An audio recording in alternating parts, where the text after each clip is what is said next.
Sharks fans, hello. Welcome to the live stream. And it is kind of hard to believe. 30 years of Sharks hockey already in the books? Doesn't it feel like just yesterday they were the new thing at the Cow Palace, like the new thing at the very old Cow Palace? And then they got their own building, San Jose Arena and the Shark Head, and 2 Unlimited, get ready for this, as they would skate out, and the colored teal and neon and like that logo, that shade of teal right there. Seems like just yesterday. We are 3 decades removed, and as we sit here in the summer of 2021, this franchise is kind of in uncharted territory because they are off the heels of 2 seasons where they did not make the playoffs. They've never not made it 3 in a row, and that goes back to their earliest of ventures. I mean, even when they were fresh out of the gate, they never missed the playoffs more than 2 years straight.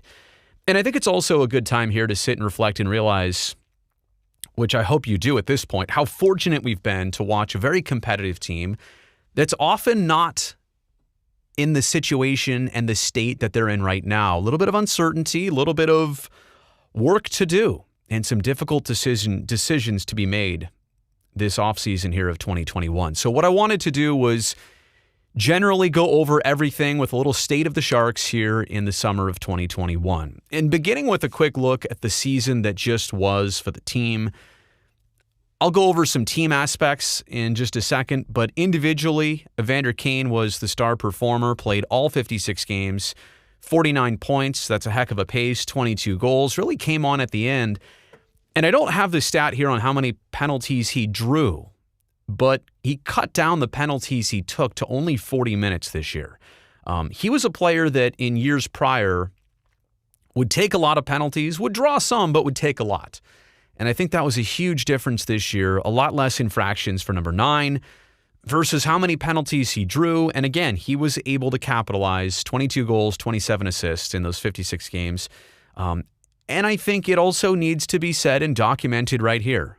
No Sharks player in recent years has gone through as much as he did away from the ice and away from the rink. Bankruptcy to the tune of $25 million or more, and constant talks about would his contract be voided, and that's still up in the air. As you've seen interviews, he just can't really answer much and doesn't know much about the long-term status of his career as a Shark and his current contract. I don't want to get into all the details because, quite honestly, it's not all my business. But what I can say is knowing what I do and knowing what you do and watching him perform and not letting any of that creep into his game, I thought was impressive. And I actually thought, too, something he said is that having all of this come public like it did, because it had been so private for a very long while, this was actually a relief for him. And playing hockey this last year was kind of a sanctuary for Evander Kane. So I have to say, for as much criticism as there may be against the Sharks as a team and performance by players, number 9 was among the best this year and against all odds. And I found it fascinating. I think it's a great story and a story that I was happy to witness.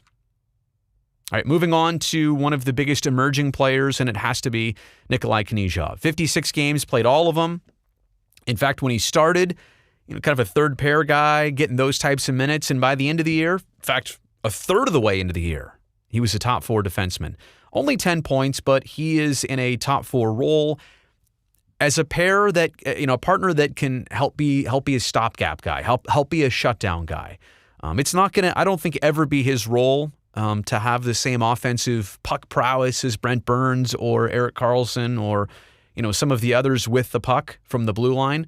I think, he quite honestly fills a huge hole that Justin Braun left several years ago. That type of player, that type of young player that's solid, consistent, you know what you're going to get from him. You can count on him to go up against some of the opposition's biggest name players and most talented players. So Nikolai Kenichov emerging this year, and I say this with the most respect possible, a pleasant surprise.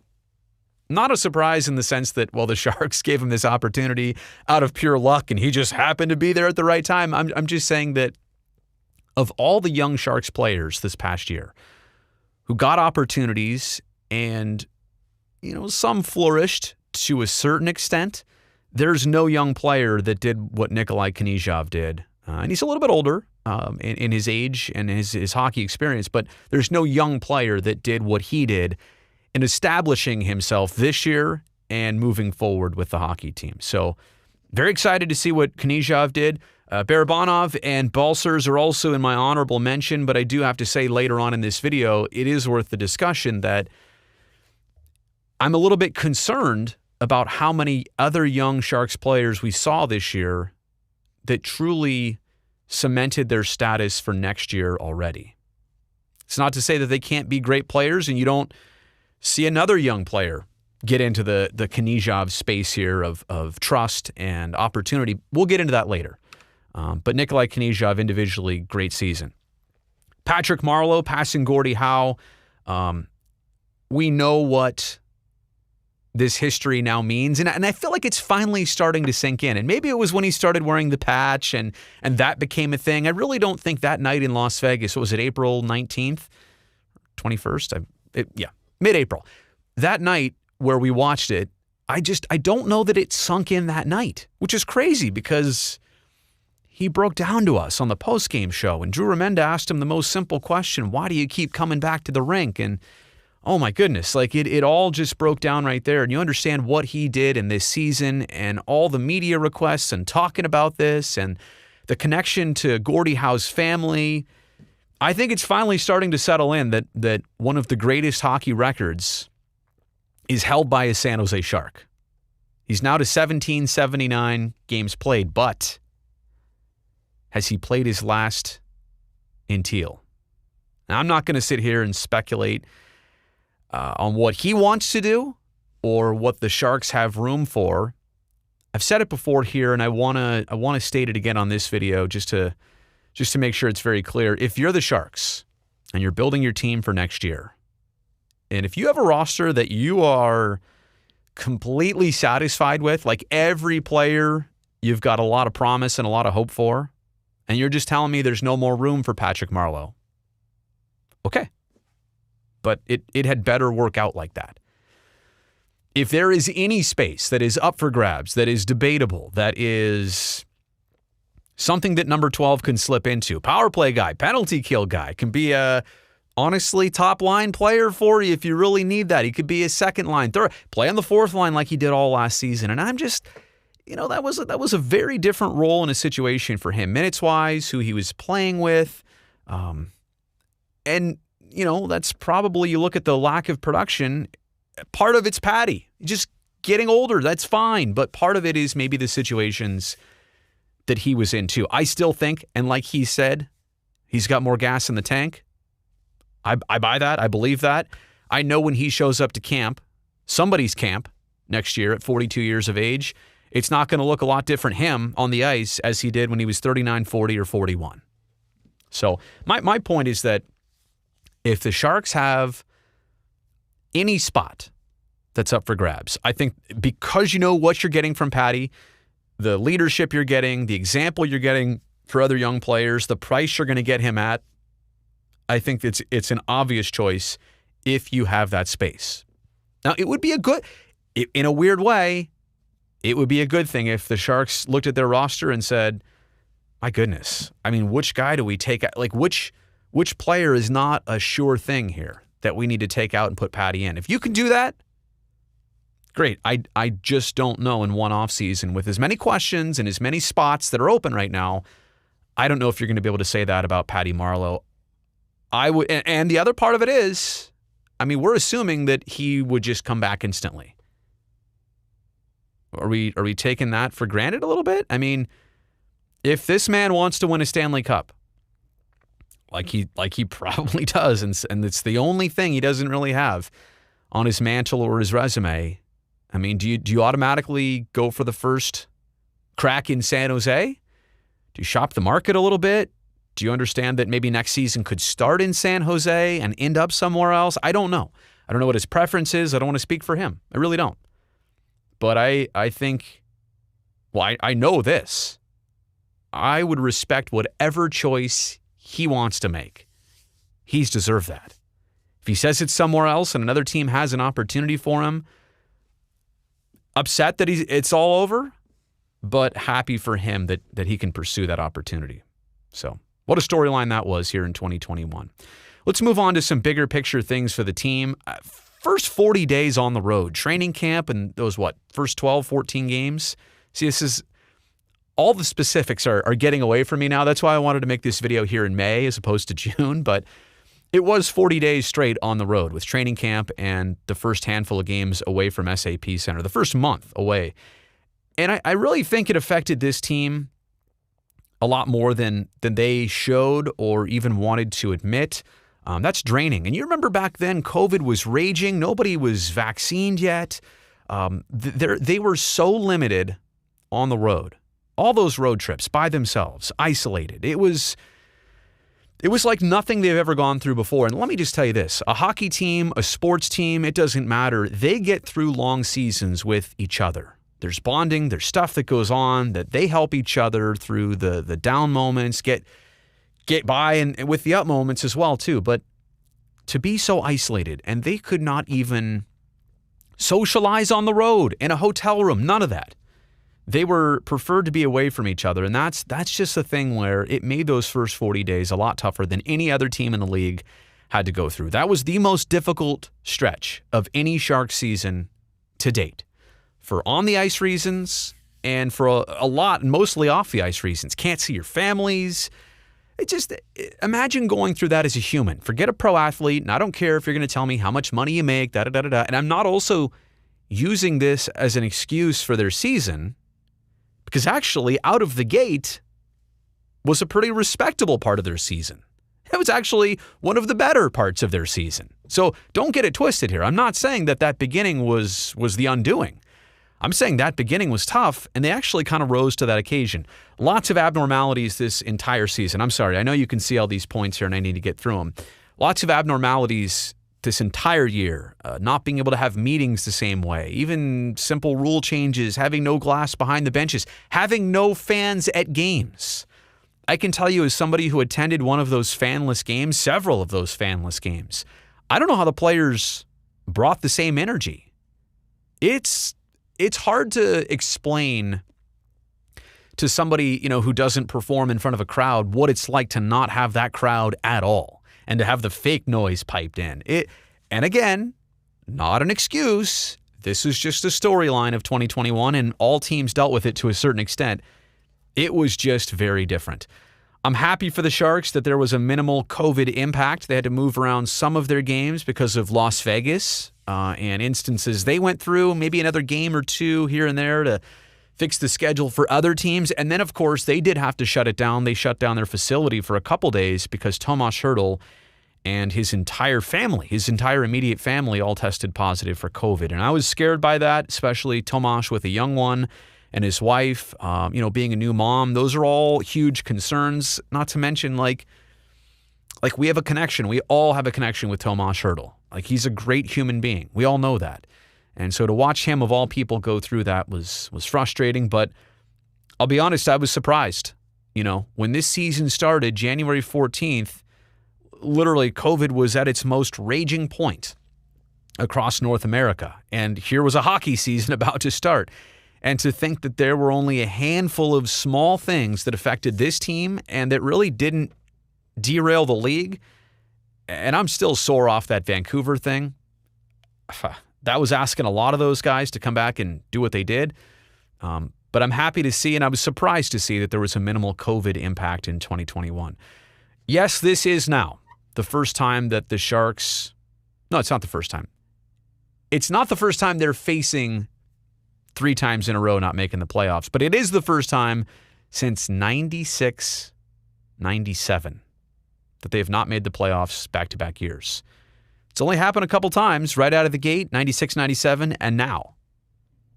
And so it kind of, again, it puts this franchise in a little bit of uncharted territory. And again, these have been weird seasons. Last year ended after 70 games. This year was only 56 games. So it hasn't been procedural by any means. But again, they've also been an expansion team and didn't have trouble consistently making the playoffs. like the situation they're in now. And I think the last point here of big storylines, and again, this is not to make an excuse. This is to point out, a dissection of the team. I think that if you look at this group, this roster on paper, and if you knew nothing else about them, their last couple years, how they did this season, you would say, I like that team. I think they're a competitive team. Look at the players they have. And take away salary, I'm more looking at track records, career stats, accomplishments. You would look at this group and say, they ought to be competitive at the very least. And for yet another season, they were not. And that's another thing. I think going back to the not making the playoffs, like they were not close last year, and they were in the conversation this year. But I think it was also a short season. And had this season gone to 82 games, would they have made a push back into it? I don't know. But on paper versus results, there's a disconnect there. On paper, I don't see how this is not completely working. There's a lot of teams in this league. There's a lot of teams in sports. You can look at their roster and go, no, not doing it this year. I mean, I don't care what you say out of spring training, training camp, or, whatever sport it is, baseball, football, basketball, hockey. You can tell a lot of times and be real with yourself that out of the gate, this thing's not going to fly. This airplane's not going to fly. But with the Sharks, there's enough to be encouraged by, and there has been a disconnect between the team on paper and the team on the ice. And I'm not going to take all the blame away from a front office or a coaching staff, but to be quite honest with you, I feel like they've put a group in a good position, and the group just hasn't come together, whatever. They haven't executed. So those are my big picture storylines from 2021. Now, if we're looking at individual portions of the season, I'm telling you. Oh, and by the way, it was that April 19th game right there that Patty Marleau broke the record. Now that I can see the schedule, it's a lot easier. But this was the undoing of the team right here. And I know you're looking at the 8-game losing streak. That was it. You lose 8 out of 56 in a row. You better have an 8-game win streak, which they never really could sustain anything on the winning side other than the 4 in a row that they had just won prior to this, right? Winning 2 against, it was Minnesota, and then LA, and that's how they got to 4 games in a row. But it was that slide right after it. This was a stretch where you were going to play LA and Anaheim for 7 straight. And those are the first 7 games listed there. And, it started off okay. Like I said, those 2 Kings wins, but then the Ducks beat them. They split with the Kings. The Ducks sweep them again. And then they just continue to lose against Minnesota, Vegas, and Minnesota again. And this was the undoing of their season. Those California teams, if you really wanted to separate yourself from the rest of that pack, if you really wanted to emerge into a playoff situation, and at that point, they were only a small handful of points out of that 4th spot. Now, Arizona was right there, and Minnesota and St. Louis were right there, but just in terms of being in the conversation, they were right there at the end of March and at the beginning of April. But then it just totally got away from them. And again, this is not the portion of the schedule where they spent 40 days and nights away from home. This is not the beginning of the year where COVID was raging. I'm telling you, they actually rose to the occasion better at the beginning of the year as opposed to this portion. And I'm wondering here if this had to do with fatigue, things catching up with them, injuries. It was a very rapid pace of 56 games, I want to say, in how many days was it? 80? Sorry, should have looked that up. It was a lot of games in a short period of time. But this was make no mistake about it, this was the undoing of the team. And to lose 4, 5, 6, 7, 8 in a row, at that point, it was, to me, less about these results and more about would this group continue to stick and stay together. I guess we'll find that out really going into next season. And again, just looking at the overall campaign, if you want to be a competitive team, you have to play better, even against these top 2. No question, these were the top 2 teams in the West, the Honda West this past year. But you can't have 2 wins in your, almost 20 games against these teams. You have to be somewhat competitive. You can't go 0-8 against Las Vegas, 16 games, sorry. Can't go 0-8 against Las Vegas and, 2-5-1 against the Avs. That was definitely a factor of this year, is that the toughest teams, they just did not have a lot of success. All right, let's move on here to Bob Boughner's first, and I put that in quotations, full tilt. It was not. It was not anything normal. I mean, head coach has a mask behind the bench, which is great for safety, great for precautions, but that just signifies what an abnormal season it was for players and also for the coaching staff. And I don't want to get into all the details here, but I want to say this about Bob Boughner. His communication and his tactics, at least publicly. Now, I'm not going to tell you I'm in the dressing room when he's giving a speech to the boys. None of us are. I have been around that with other versions of the Sharks.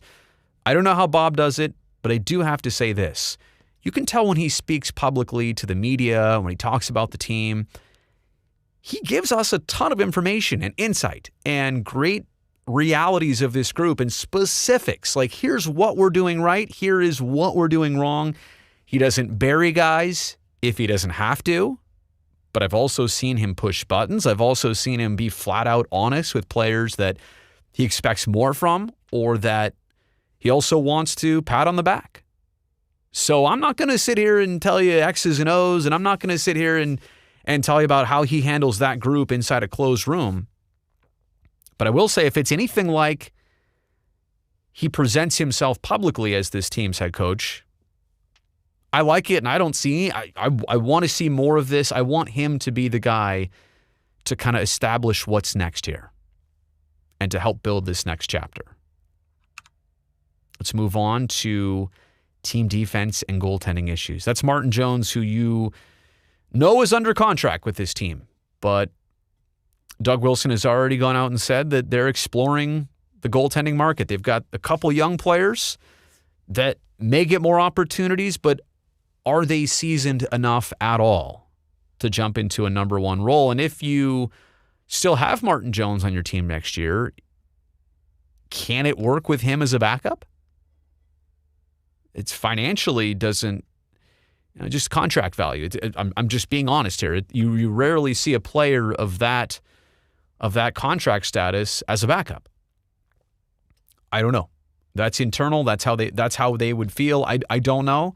But I will say this, there's not an option. There's not another option internally that is proven at the NHL level. Now, sometimes that can be okay as well, too. We've seen players, goaltenders especially, not so much skaters in this league. We've seen goaltenders come out of nowhere, be the next big thing. But I can also tell you that's not necessarily maybe the safest or most proactive or prudent way of doing business in the crease. Whether you want to point the finger at Martin Jones or Dubnyk when he was here, or whether you're like me and you say, actually, the root of the problem is team defense and it kind of leaks into goaltending, I'll say this. Like, there were games where Jones was good and there was games and stretches where he was not. And he's already said it. Inconsistency is what got him this year. It wasn't struggling the entire time. It was inconsistency, ups and downs, highs and lows throughout this season. But I want to point this out. I mean, look how many times the Sharks shut out an opponent, 2 out of 56 times. They allowed 1 3 more times, but they allowed 2 quite a bit, and 2 or fewer wins you most of your games. But then look at the 3, 4, and 5. I mean, allowing 5 goals a dozen times out of 56 games, not to mention another 6 times you allowed either 6 or 7 goals. There were some unbelievable track meets at the end of this Sharks season where games just got away, they got ugly, and it's fine. Like, if you can score 5 and you lost 6-5, I'm more encouraged by that. It was just that type of game. But 6-2, 7-1, we saw more of those than we care to admit. And even 5, again, you get up in those 5s, it's very generally hard to win games. So team defense and goaltending, to me, remains an issue. When I say team defense, I'm not even talking about the blue line. I'm talking about all 5 skaters And yes, I'm also talking about goaltending. And I've been a proponent of team defense as the root issue. I have stated that clearly, that it's not all been on the goaltending, but I do have to say there were times this year I saw more soft goals than ever. And look, in relation to Martin Jones, I would never make this personal. That's ridiculous. The guy tries hard. He does his best. I don't really know what else to tell you. But I actually wonder, like, I still believe in him and I still think he's capable. As an individual, I wonder for him if a fresh start does him the best. And for the Sharks, if a fresh start does them the best with a different veteran. So I'll leave it at that. Which young Sharks players evolved? Now, I know there's, like I said, Kenichov, Barabanov, Balcers. People were excited about Noah Gregor at the end of the year. I could name a few more. John Leonard, I liked his start to the year. The issue that I see is that not enough young players completely establish themselves. Yeah, they can show you signs of this and that, but if they're not doing it consistently, and I'm talking about like Kenichov consistently, should trademark that. If they're not doing it to his regularity, then have they really established themselves for next year and beyond? And that is what you're looking for right now. You need sure thing NHL players. Just not sure that they have found enough young players at that level. I do like the fact that they gave a lot of players opportunities this year. Gave a lot of players a taste. I love that. I think I saw this. Did Kersey tweet it? 9 different, is it third line centermen or fourth line centermen this year? You understand my point. Like that's a lot of different players to run through at that position. And if you want to be a good team, you need to be deep at that, even at that role. You absolutely need to. You cannot afford necessarily to say this is an open revolving door and we're going to try and see what sticks. But that's maybe what, a theme of this past season was all about. And I do think there is some value to that, but there has to be reward to that as well, too. You need to find some things. Otherwise, you just rotated through a bunch of young guys and nothing came of it.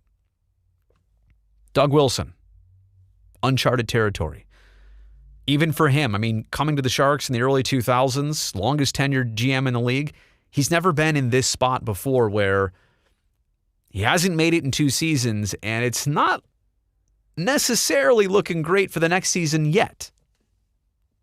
He's always turned it around. And in fact, he hasn't actually always had to turn it around. He's always kept building on what he had. The Sharks were, I mentioned 30 years of existence. Literally, let's go back 2 years, from year 18 to 28, the entire 2010s. Look how consistent they were. Always in the conversation. Doug Wilson, and that's the point I want to make here of moves versus past, and actually, that's something else. I'll get to that in a second too. But he has been able to make some moves, and I think honestly some of his best work was 2014, 15, 16, 17, when he was able to fleece some other GMs in the league, getting players from them at the trade deadline to help improve his team down the stretch, make a push, and never having to give up one of his team's current players in the process. I've got to say, I know, and we'll look at the contracts in just a second. I know a lot of people are looking at big, heavy deals, some no moves and no trade clauses. We'll get into that.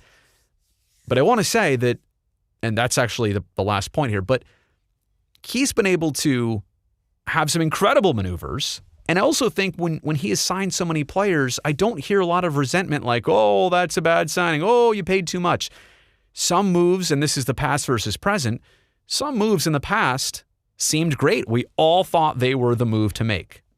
Paid market value, got a player to re-sign. And how many Sharks players over the years have not come back that you wanted to come back, have drifted off into something else? Brian Campbell? Is that it? And I realize there are, some other guys, but generally the big names, the heavy hitters, Doug finds a way to get them to stay. Look at Evander Kane, for example. Came here with a year left on his deal? He'll stay. I know people are, hot and cold on Karlsson, but player with one more year on his deal got him to stay. Granted, you could tell me that, Joe Pavelski and Joe Thornton are in different places, and they are. But the players that he has tried to keep and wanted to stay, and when he signed them, people were excited. I understand some of them haven't panned out as much or as frequently as we all thought they would. But again, I think that's, when you look at Doug Wilson, it's rare that there's a move made where at that time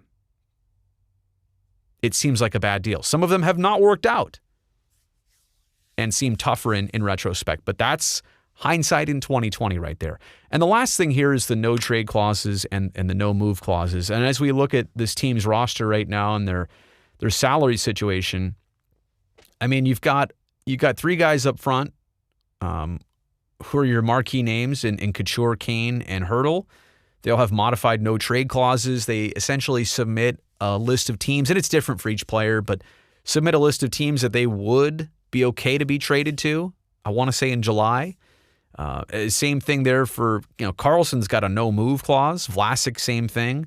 And Brent Burns has that modified no trade clause. But, this is what the team is kind of up against. And you look at, between Martin Jones and Erik Karlsson, there's 22% of your team's salary cap. And it's a hard cap, and we'll get into that in just a second too. But this is what makes it a tight situation. Now, just quickly looking at players that are on the bubble to be coming back, Ryan Donato's an RFA. It seems like he's less likely to be back. Marcus Sorensen, a UFA. Jeffrey Viel's an RFA. Noah Gregor, Blichfeld, Balcers, all RFAs. Same thing with Dylan Gambrell. There's another interesting player. Now, I omitted Dylan Gambrell's name earlier from talking about emerging young players. Maybe that's because we'd seen a little bit more of him. I still have a lot higher aspirations for him. He's 24 years old, so among the youngest, group of players. How does he look in 2 to 3 years? Definitely one to watch. And Curtis Gabriel and obviously Patrick Marleau are also UFAs. On the blue line, you're already, solid for next year with Karlsson, Burns, Vlasic, Šimek, Ferraro, and Kenichov. So that's a look at the salary from last year to this year. And that brings us to this summer and now looking forward. There are some difficult decisions ahead. I think that's the best way to phrase this. Nobody wanted this team to be in a spot where you're thinking about you have to shed a player or two to get some cap space, to flexibility, to change the look of your team. Nobody was hoping this would be the case. But these are difficult spots and decisions that the team is now in, including the expansion draft. Now, they're going to have to expose a certain amount of players that Seattle will get a crack at. Did not intend to do that. Crack at. July 21st. And they'll have to name the players a lot sooner than that. But the point being here is, if the Sharks are looking for more space and opportunity, it's a fine line here. You don't want to have some of your youngest and most promising players poached, right? You also don't want to have some of your most important key veteran players poached. Maybe there's a middle ground where there's somebody who is of a higher contract value that could open up some space. I don't even want to do this right now, but it's going to happen. And part of it's bad, part of it could be bad, part of this could be good for the Sharks. There's such a fine line of this. I don't want to make it seem like this is a great thing, but I also want to point out, too, it could be a bad thing for the Sharks if the wrong name off their list gets chosen. The other thing that doesn't help this group, the salary cap year after year had been going up, inching up $1 million or $2 million or a couple million a year. It's going to stay flat. Again, apparently at $81.5 million, so that doesn't offer this team any more money that they could offer a new player coming in or a deal, a trade that they would make where they have to take on somebody's salary. The cap staying flat does not help the Sharks. They're already tight in it. It's a hard cap, and yeah, it's going to affect everybody, but especially with a team like the Sharks. Heavy contracts, a lot of no moves and no trade clauses. On the biggest deals, It's hard to maneuver and get around that. And then the last thing here is the draft impact delay. What I mean by that is the Sharks are going to have a top 7 pick. They're not going to have a second round pick. They will have a third, 2 in the 4th, 2 in the 5th, a 6th, and a 7th. But the NHL is one of the most delayed draft benefits you'll see across pro sports. By that I mean, like, even in Major League Baseball, it might be 2 to 3 years you can see your top pick in the show. Certainly in basketball and in football, I mean, like, they're right there. That player is going to be part of that team that next season. But in hockey, it takes the longest time to procure these youngest players. And that is what kind of frustrates me a little bit about this. I'm excited. I realize this is how you reset a team. And by the way, whether we want to, I said reset. I know the Sharks don't want to call it a reset. I know nobody wants to consider it a reset, because a reset would be dismantling the core, everything. And it does not appear that that's going to happen or that needs to happen. So if it's a refresh, and we could nitpick about words. I think it's more the meaning that we're trying to get to here. This might take a while, though. This is my point. This draft might take a while, and next year's draft might take a while before these players are on your team for the San Jose Sharks and contributing in the fashion that you need. And by then, Logan Couture, Erik Karlsson, Tomas Hertl, Brent Burns, they're all several years older. Not going to put somebody and say, oh, they're in their prime or they're past their prime. Not saying that at all. I'm just saying that the delayed impact of the NHL inherently, this is great, but I think this is going to take longer than we wish. So ultimately, this summer, I'm gonna boil it down to this. Oh, full screen there. I'm gonna boil it down to this. The Sharks need at least 2 wow maneuvers. What do I mean by that? They need 2 moves where you say, whoa, okay. Now, am I talking additions? Am I talking departures? I'm not even going to go that far. I'm only saying they need to do 2 things that catch eyes and go, really? Okay. I see where this is going to turn. I see where this is going to change. If there's not if there's only small, mediocre changes and you go into next season, I mean, what are you expecting from the team? Can they be competitive? Maybe. Are they a for sure playoff team? I don't think so. I think they need to make some maneuvers. Again, additions, subtractions.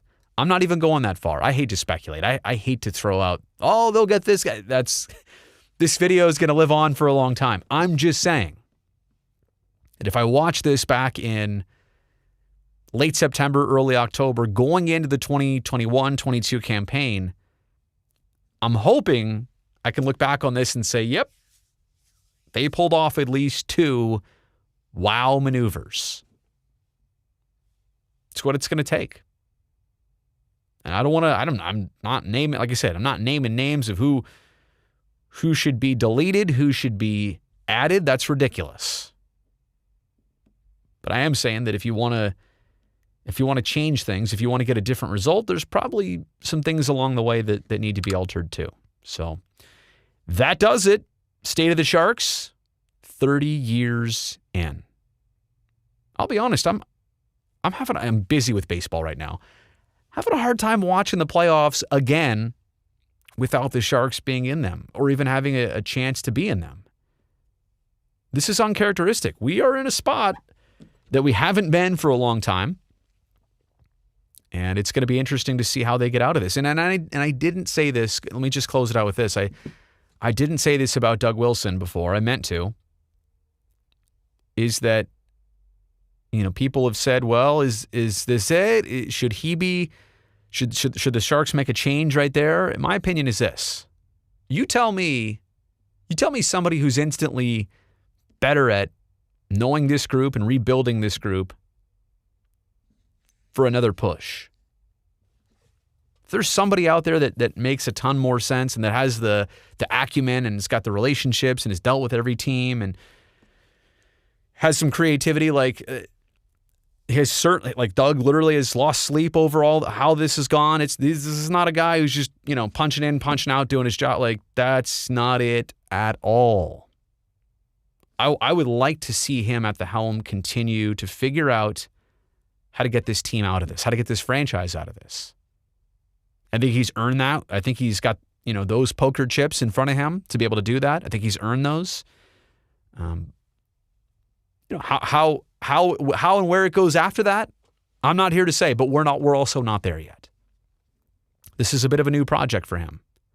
And I think this past season made clear that this is kind of the new project, is to retool this group, to do something, to do some things. And maybe, just maybe, it goes back to those two wow maneuvers. So that's my state of the Sharks. If you're watching this live, I really appreciate it. If you're watching this on replay, let me know what you think in the comments section below. And yeah, 30 years of Sharks hockey. Kind of hard to believe, but I'm looking forward to season 31. Bye now.